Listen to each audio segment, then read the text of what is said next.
When you look at people who are really successful with their money, it's not because they have some crazy secret formula. Not at all. Most of the time, it just comes down to a few small, simple habits that guide where their money goes. And once you get those habits locked in, well, that's when everything starts to change. I mean, we've all been there, right? You get paid, you feel good, and then by the end of the month, you're looking at your account like, where did it all go? It feels like it just vanishes into thin air. It's super frustrating, but the fix is actually a lot simpler than you might think. And that's really the big takeaway here. Changing your financial life isn't about finding some magic bullet or hot stock tip. It's about putting a few practical routines in place.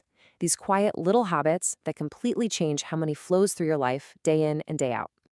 So let's get into it. We're going to break down 5 of these game-changing habits. We'll start with paying yourself first, then putting your money to work, spending to build your future, cultivating a growth mindset, and we'll wrap it all up with playing the long game. All right, first up, and honestly, this is the big one. Pay yourself first. You have to think of this as the foundation for everything else. It's like preparing the soil in a garden before you can even dream about planting anything that's going to grow. Now, check this out, because the difference here is so simple, but it's incredibly powerful. The common way, what most of us do, is you earn money, you spend it on rent, food, fun, and then you hope to save whatever's left over, which, let's be honest, is usually nothing. The effective way just flips it. You earn, you immediately save a piece of it, and then you spend from what's left. It's just a tiny shift in the order of operations, but it changes your entire financial world. And what does that shift give you? Peace of mind. It's this incredible feeling that before you've even paid a single bill for the month, you know your future self is already taken care of. The pressure's just gone. So how do you make this happen without thinking about it? You automate it. That's the key. Set up an automatic transfer from your checking to your savings for the day you get paid. You take willpower completely out of the equation. And what's amazing is your spending just naturally adjusts to the money that's left. Life finds a way. Okay, so that leads us right into our second habit. You're paying yourself first, you're setting money aside, fantastic. But now the question is, what are you doing with that money? This is where we go from just saving to actually growing. We're putting that money to work. Here's a great way to picture this. Think of every dollar you save as a little seed. Now, if you just leave those seeds in a bag in your garage, what happens? Nothing, right?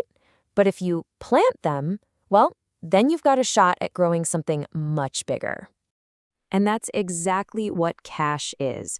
Money sitting in a savings account, it feels safe, sure, but it's not doing anything. It's dormant. It's basically just seeds in a bag. Assets, on the other hand, that's a whole different ballgame. An asset is anything that can grow and produce more value for you over time. Things like a piece of a business or some real estate. When you buy assets, you are literally planting those seeds. You're putting your money in the soil and giving it a job. All right, habit number 3. This one's about reframing how you think about spending. See, we tend to think of spending as a final step. Money goes out and it's gone forever. But what if some purchases could actually pay you back again and again? Here's your new mental filter. It's super simple. Before you buy something, just pause for a second and ask yourself, will this thing help me in the future? Will it help me learn something or be more productive or create something new? It's a really powerful little question. So let's go back to our garden metaphor. Some purchases are like flowers. They're nice for a bit, but then they're gone. We can call those plant purchases. But other purchases, the really good ones, they're like planting a tree. They take a little effort up front, but they can provide value for years and years to come. So what kind of tree purchases are we talking about?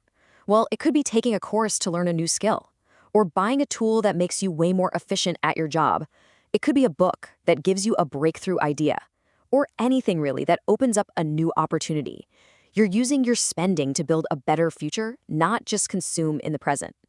Now, for habit number 4, we're going to take a little bit of a turn because this one is all about psychology. It's about shifting your entire mindset away from scarcity, this feeling that there's never enough, and toward opportunity and growth. And it really all boils down to one thing. What's the default question your brain asks when you think about money? That one little question can tell you everything you need to know about your mindset. A scarcity mindset is always on the defensive. It's asking, what can I cut? Where can I pinch pennies? It's a mindset that makes your world feel smaller. A growth mindset, though, it flips the script. It asks, what can I build? It focuses all your energy on creating assets, creating skills, creating new income streams. The goal isn't just to save more, it's to grow more. And that brings us to our fifth and final habit, the one that holds all the others together. It's all about your time horizon. Once you start investing and building, you realize that your biggest advantage isn't being the smartest person in the room, it's being the most patient. Checking your investments every single day is just a recipe for anxiety and making bad choices. Why? Because real growth doesn't happen in a day or a week. It happens over years. As you can see, the progress in the beginning feels really, really slow. But if you just stay patient and let compounding do its thing, over time that growth becomes explosive. You just have to give it the time it needs to work its magic. So, when you put it all together, the final question for you is pretty simple. Is your money just sitting there in the bag, or have you decided to get out there and start planting? Are you letting it grow? The choice is always yours.